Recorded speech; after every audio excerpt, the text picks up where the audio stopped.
Hello. So this is probably going to be one of my longer videos because there's a lot of things to talk about. So grab yourself a tea, a coffee, multitask, do the dishes, whatever it is you do when you listen to my videos. And thank you for coming to my channel. I should really say that more often because I know I've got some loyal subscribers who do often come by and listen to what I have to say. Um, So the other day, China's president Xi Jinping made a very jingoistic, very thuggish speech, actually, which was very much playing to a domestic audience about smashing the heads of anyone who dares to bully China, as he put it. This is something even Putin would be, you know, reluctant to come out with. It was a very, very nasty, jingoistic rant, really. Assuming the translation was correct, and I don't see any reason why it wouldn't be, because the Chinese Communist Party has long relied on that sort of jingoism. Um, it plays up to the domestic base because what the Chinese Communist Party does is they really, really like to keep old wounds open regarding, for example, the Opium Wars and the Century of Humiliation, which was a period in the 19th century when European powers and Japan exploited the Qing Empire, and the Qing Empire, the Qing Dynasty, I should say, um, was seen as weak and subservient to those powers. So it was a century of humiliation for China. Here's the problem.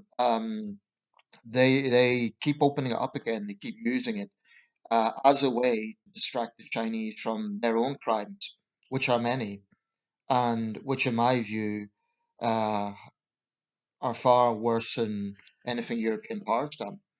Um, but that got me thinking about how the Chinese Communist Party really operates, because ideological communism, that is, Marxism, Leninism, I really don't think, although it is taught in Chinese schools and although it is still supposedly the guiding principle of the CCP, I really don't think that that is utilized in the way it would have been in Mao's day.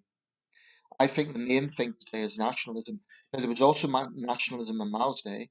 Mao also spoke about outside imperialist forces and so on, and was also vitriolic. But the difference was China then was a lot weaker than it is today.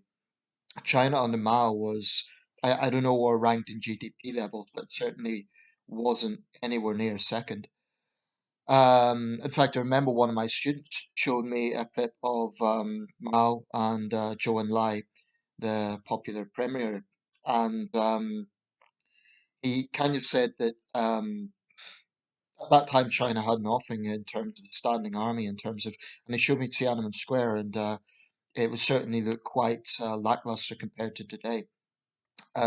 Today, China is a rising superpower, and it's easy to see, therefore, where the pride comes from.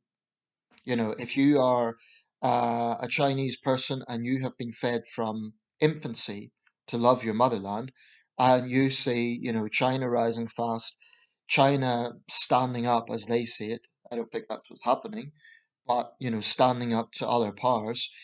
If you see a successful space program, etc., etc., then you're going to have pride. It's going to be a powerful thing. I That doesn't surprise me at all. But as outsiders, we need to understand how they utilize that. And I think one method they use is whataboutery. This is something that Putin is also very good at, and he done it in that summit with Biden in Geneva. Um, which is to say that when Russia and China are criticized for human rights abuses, very legitimate criticism, incidentally, their go-to is always, well, what about what the West does?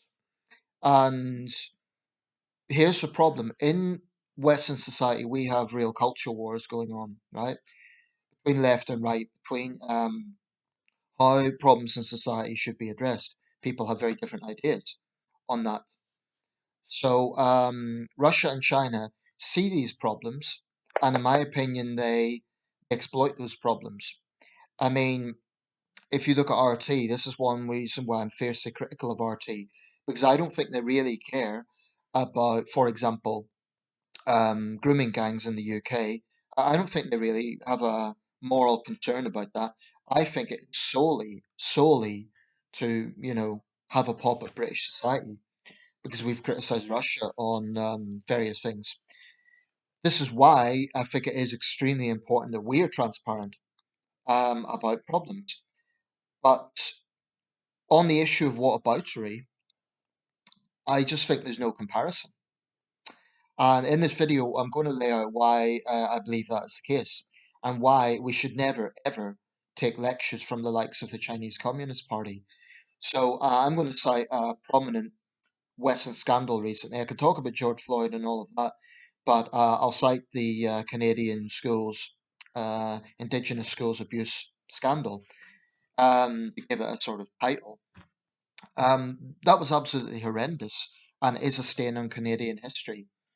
Um, these were Indigenous children who were forcibly taken from their parents.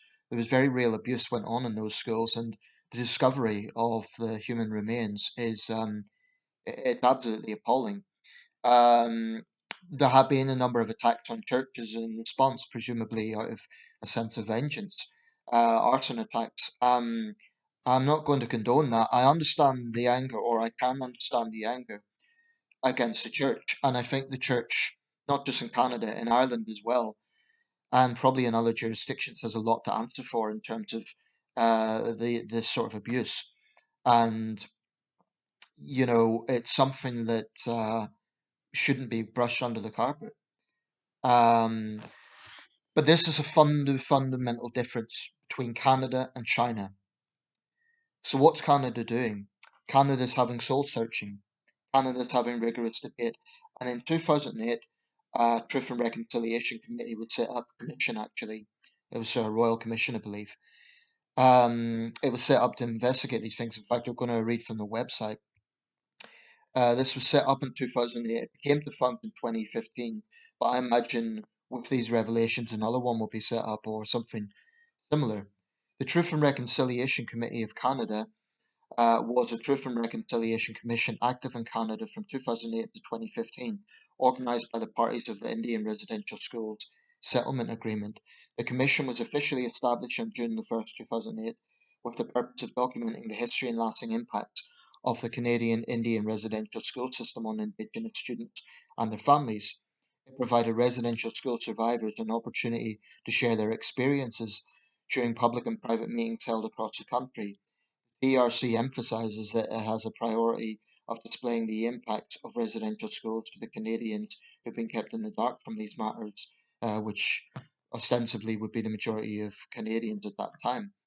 Um, in June 2015, the TRC released an executive summary of its findings, along with 94 calls to action regarding reconciliation between Canadians and Indigenous peoples. The Commission officially concluded in December 2015 with the publication of a multi volume biennial report that concluded the school system amounted to cultural genocide. The National Centre for Truth and Reconciliation, which opened at the University of Manitoba in November 2015, is an archival repository home to the research, documents, and testimony collected during the course of the TRC's operation.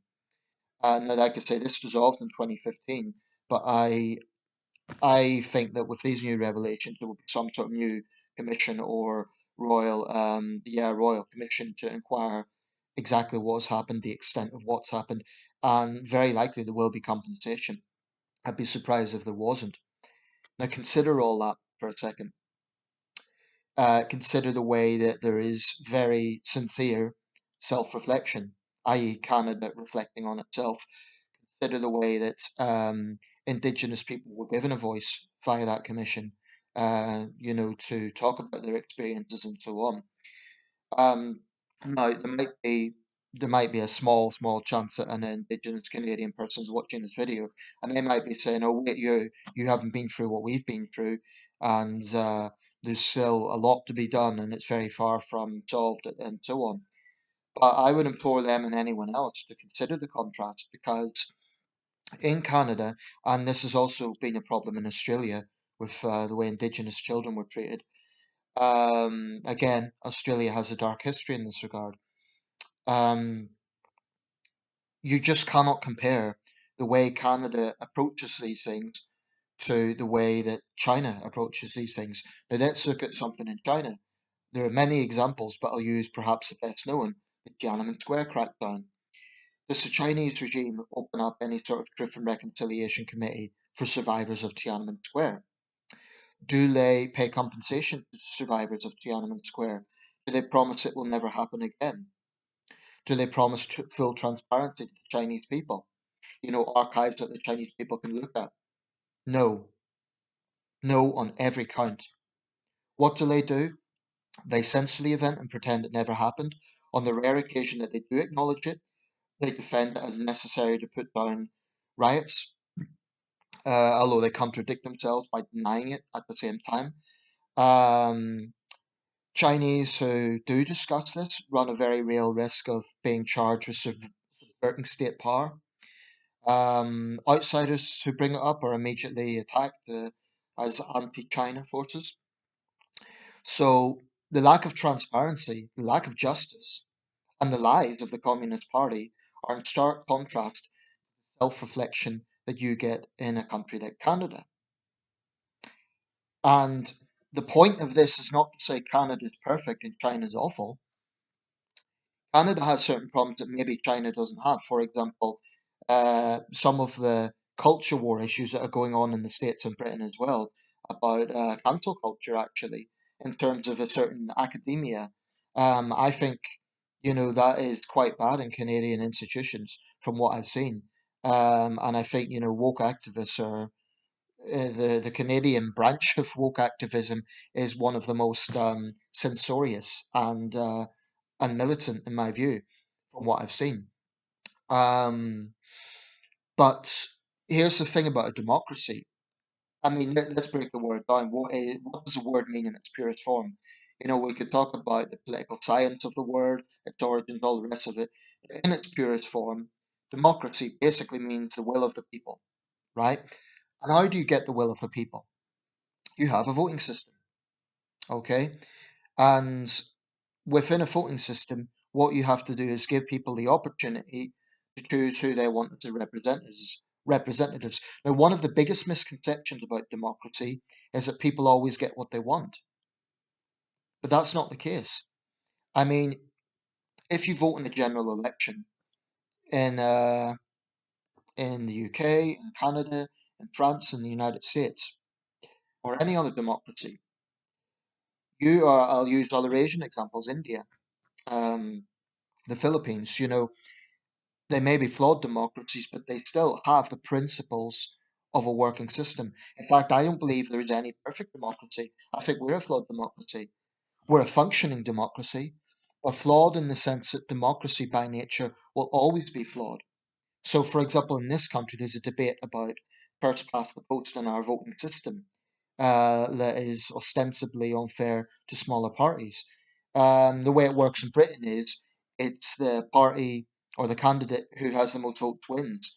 But you might have a situation where, let's say, candidate A gets 45% of the votes, and then the rest of the candidates get 55%. So technically, candidate A doesn't have the majority of hasn't got the votes of people the majority voted for. But the key thing there is the remaining, parties, the remaining 55% are not united. So they'll have differences among themselves. In that sense, it is democratic because the majority viewpoint wins. And this has to be understood. I did actually back in 2011, I think I voted for the AV for the reforms at the time because I did think the system was flawed. But subsequently, I've considered, well, maybe in our particular context in the UK, if you had PR, then you would have a proportional representation. In that sense, you'd have a situation where there's a constant need for coalition governments and nothing would ever get done. And indeed, when we did have coalition, the 5 years of the Lib Dem Conservative coalition, what happened was the smaller party ended up being punished in the polls. So it's just not a British thing. Um, so within democratic systems, you get variation.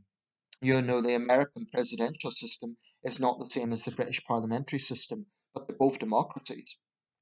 And there's always room for improvement. I mean, in the States, a big issue is voter empowerment and so on. Those are always areas that need to be improved. But it's not just about voting. What else is a hallmark of democracy? A hallmark of democracy is a free press. Now, this one is extremely important, and it's non-existent in China. Non-existent. Russia, slightly better, ever so slightly better. But even there, it's, Russia is not a functioning democracy. Technically, have presidential elections, but Putin has the vast majority of airtime, and pretty much the rest are don't have a chance in hell of winning. Some might say that's just because he's genuinely popular.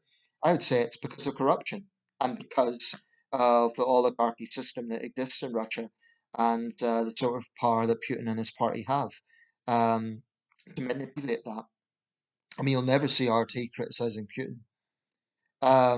So, a free press, what does it mean in its basic form?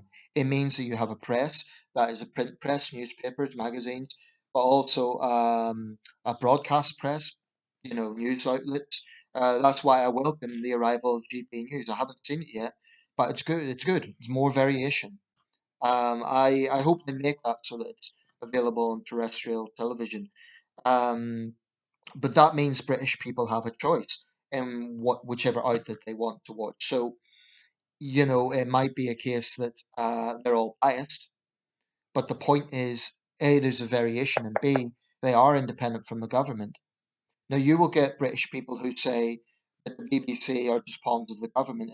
That's a ridiculous statement. Predominantly Jeremy Corbyn supporters, simply because the BBC has been critical of their man. Um, but that doesn't mean that they are stooges of the government. I think right now there's a lot of legitimate areas to criticise the BBC, but they are not a tool of the government.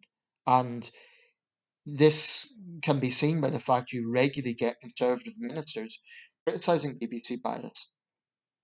Whereas in a country like China, the very concept of journalists holding power to account does not exist. What Chinese journalists will do, because they have to, is they will stand up and say to a senior Politburo member or to the president, do you agree that the West is interfering in our internal affairs? Well, of course he's going to agree, because that's the question he wants you to ask. A few years ago, there was an interesting kind of internet phenomenon. Well, it went viral. There was two reporters, both women. One was wearing blue and one was wearing red, and one of them asked a very typical, subservient question, as Chinese reporters always ask. To, I don't think it was Xi Jinping. I think it was a more senior party member. But anyway, her colleague, maybe from another network, I don't know, rolled her eyes like, "Oh, she's just sucking up." No, that doesn't mean that that colleague was suddenly independent journalist, but it did show a little indication. And I actually suspect that among Chinese journalists, there will be people who are uncomfortable with the situation, and they know full well that they don't have the flexibility and freedom that their counterparts in the West do have. I think there will be journalists in China who want to be investigative journalists. They want to ask tough, scrutinizing questions, not just these set up questions that flatter the CCP. Um, but regardless, the situation at the moment is there's pretty much zero accountability in China. Zero. Now, the party will say, and China apologists will say, oh, but look at the way that Xi Jinping um, took on graft and took on corruption, and figures like Bo Xilai were arrested.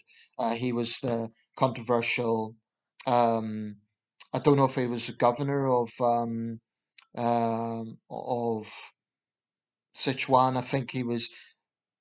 I forget his precise title, but he was a senior figure in Sichuan politics, and particularly in the city of Chongqing. A rising figure and a potential rival to Xi Jinping at the time. Now, anyone who knows Chinese history will know the party's ruthless infighting um, and purges. An example of this is the Gang of Four and how they were scapegoated in 1978 for the Cultural Revolution and Mao's excesses. Um, I say scapegoat, and I'm not saying they were innocent, but they were basically, Mao didn't take any blame for that, except at best, the CCP will say he made mistakes. That is about the best they'll come up with, not the fact that he was a megalomaniac, mass murdering POS. Um, it's a real contradiction with the CCP. On one hand, they praise Mao and call him a great visionary and all the rest of it. Yet apparently, he was so naive that he was just brought along by the Gang of Four. It's a contradiction when you think about it. Clearly, at best, he had bad judgment. Um, but I think, when China thinks it can lecture the West, so you can be absolutely sure. In fact, I've seen this on Weibo. I've seen this on Chinese social media, the images of George Floyd and the riots in Minneapolis and across the states. Now, this is not just reporting the news. This is trying to push an agenda. It's trying to say, look how awful the West is, and they can never lecture China because this is what happens there. Big difference. Big difference. The American media is all over it. They talk about this all the time. They scrutinize it. The officer responsible for George Floyd's death is now in prison. So when the Chinese regime can point to their own record and say, look, we punished, in the case of Tiananmen Square, Li Peng, but he never faced justice. He died a couple of years ago. He was generally seen as the architect of the Tiananmen Square crackdown. Never faced punishment, never faced justice, died an old man. So it makes me very angry when China has the arrogance to think it can even try whataboutery. There's simply no comparison because any problem that you find in the West, people will have the opportunity to debate it, to look at, to soul search. Any problem, whether it be abuse in Indigenous schools in Canada, whether it be police brutality in the United States, whether it be grooming gangs in the UK. These are problems that anger people, that are polarizing in society. But the point is, Americans, Canadians, and Britons can talk about those things. I can make a video on any one of those things. I can make a video right now criticizing Boris Johnson. I can make a video saying why I dislike the Conservative Party. And I would say to any Chinese nationals, you try that in China and tell me that you will not face consequences.